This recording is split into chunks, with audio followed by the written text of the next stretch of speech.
کجا؟ تازه ساعت 4.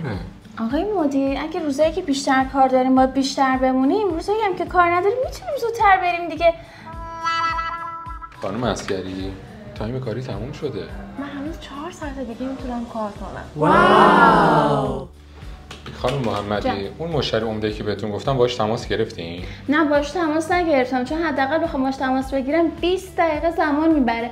5 دقیقه دیگه هم تایم کارمون تموم میشه. فردا صبح باهاش تماس میگیرم آقای مدیر.